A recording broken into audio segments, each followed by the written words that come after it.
చాలా బాధాకరమైన విషయం ఇది. ఏంటంటే ఇప్పుడు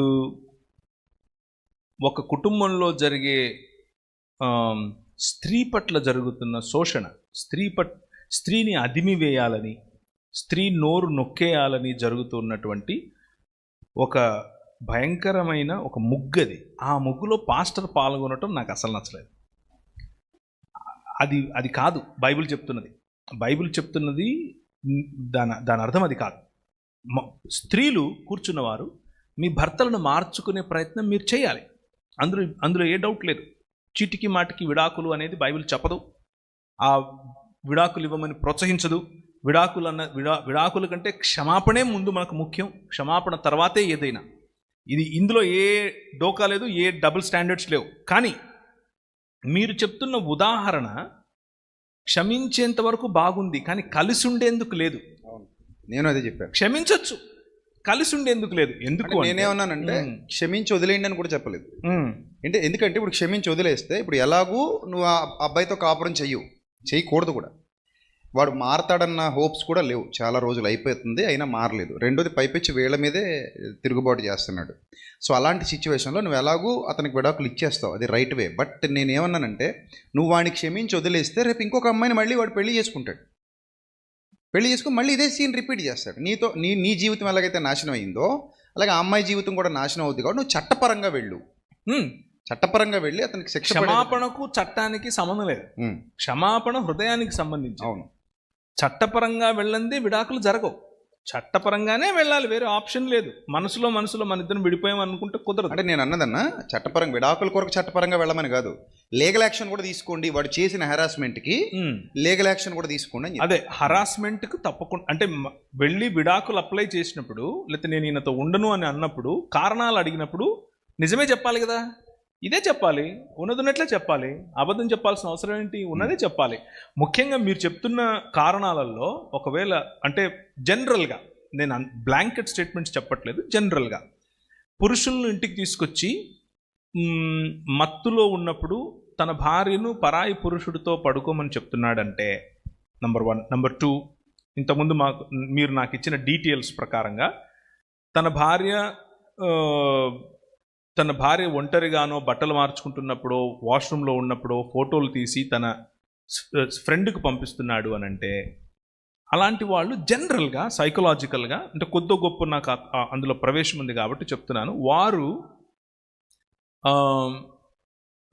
దాన్ని ఏమంటారు, సహజంగా స్త్రీ పురుషులు కలిసేటటువంటి విధానంలో కాకుండా పురుష సంయోగులు ఏ విధంగా అయితే ఒకరికొకరు దగ్గర అవుతారో లైంగికంగా, ఆ విధంగానే స్త్రీతో కూడా లైంగికంగా దగ్గర అవటానికి ప్రయత్నం చేస్తారు.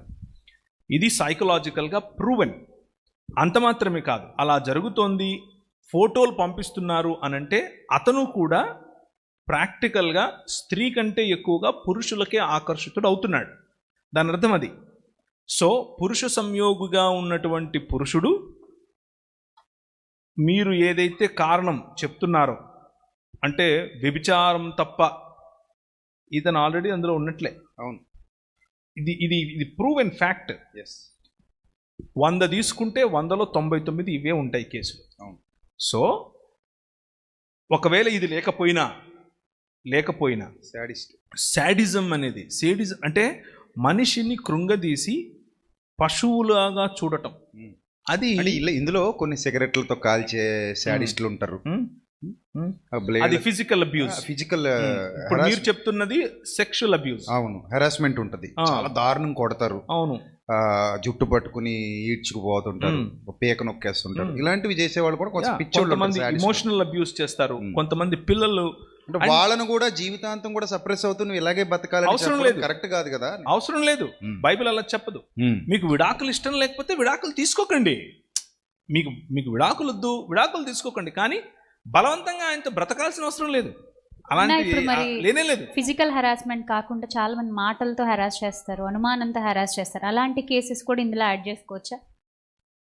అంటే బ్లాంకెట్స్, అందుకే నేను ఇంత ముందే చెప్పాను, బ్లాంకెట్ స్టేట్మెంట్ కాదు ఇది. అంటే అందరికీ అన్ని చోట్ల అన్నిసార్లు వర్తించేది కాదు ఇది. సిచ్యువేషన్ చూడాలి. Case by case. ఇప్పుడు ప్రవీణ్ అని ఇలా వచ్చాడండి, ప్రవీణ్ అని చెప్పి వెళ్ళాడు, కానీ నా మొగుడు నన్ను ఇలా ఓరగా చూస్తున్నాడు, అనుమానంగా ఉంది, తలాక్ తలాక్ తలాక్, అది కుదరదు. అది కాదు. That is not what I'm saying. అది మనకు లేదు, ఆ స్వాతంత్రం మనకు లేదు. మనకు క్షమాపణ ఉంది, వాళ్ళని కట్టుకోవటం ఉంది, వాళ్ళని నిలబెట్టడం ఉంది, అదంతా మనకు బైబిల్ నేర్పుతున్నటువంటి పద్ధతి. So use a pinch of salt. అంటే ఒక ఏది చాలా ఉధృత స్థాయిలో ఉంది, నిజంగా దీన్ని తట్టుకోలేను నేను అనేటువంటి స్థితికి వెళ్తే అటెంప్ట్ 3 or 4 రికన్సీలియేషన్ ప్రాసెసెస్. అంటే పెద్దలను కూర్చోబెట్టడం, మాట్లాడటం. If you see something, say something. మీరు ఏదైనా చూస్తున్నారా, నోరు విప్పి మాట్లాడండి. స్త్రీలు అయ్యో నేను మాట్లాడితే ఏమైపోతుందో, అయ్యో ఆయనకు చెడ్డ పేరు వస్తుందేమో, అయ్యో పరువు గిరువు ఇవన్నీ పక్కన, ముందు మీ గురించి మీరు మాట్లాడాలి, మిమ్మును మీరే కాపాడుకోవాలి. ఇది ఒక గోల్డెన్ రూల్, గుర్తుంచుకోండి. మీరు దేవుని స్వరూపము, దేవుని పోలిక. మీ ఆయన వచ్చి రోజు బాధేసుకొని పోవటానికి మీరేమన్నా దాన్ని ఏమంటారు, బానిసలు కాదు. No, open your mouth and speak. మీరు చెప్పాలి. చట్టాలు మీ వైపు ఉన్నాయి, పోలీసులు మీ వైపు ఉన్నారు, సమాజం మీ వైపు ఉంది.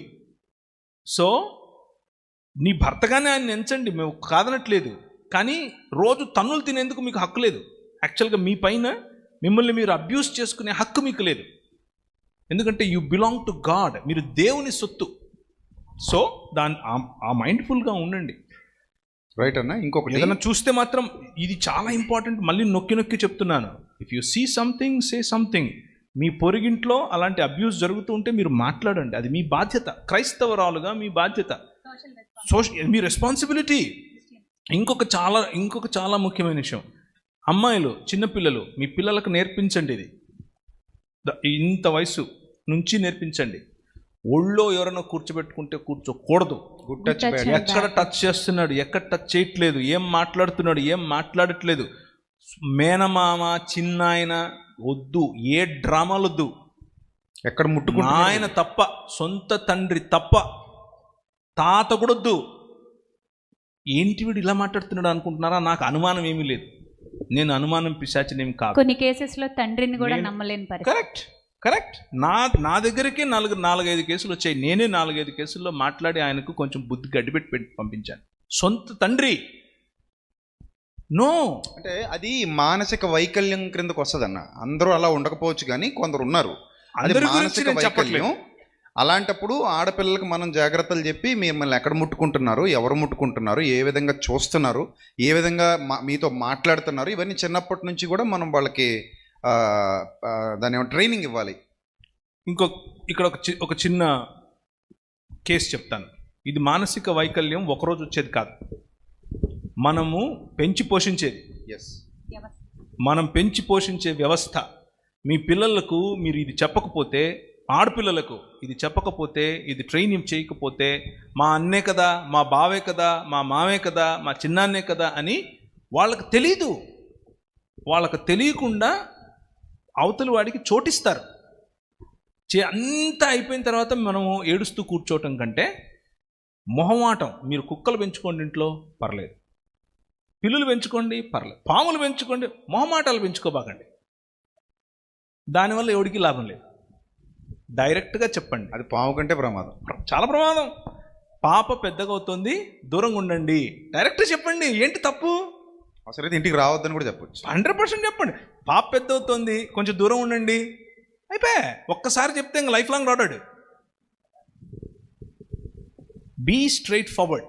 ఈ విషయంలో స్త్రీకి హక్కు ఇచ్చే బాధ్యత మంది, పురుషులది. ఒకవేళ మీ భార్య చెప్పలేకపోతుంటే మీరు చెప్పండి, ఒరే పాప పెద్ద అవుతుందిరా, దూరం ఉండరా, బుద్ధి లేనోడా, డైరెక్ట్ చెప్పండి, ఏం తప్పలేదు. This is how you should deal with such things, right?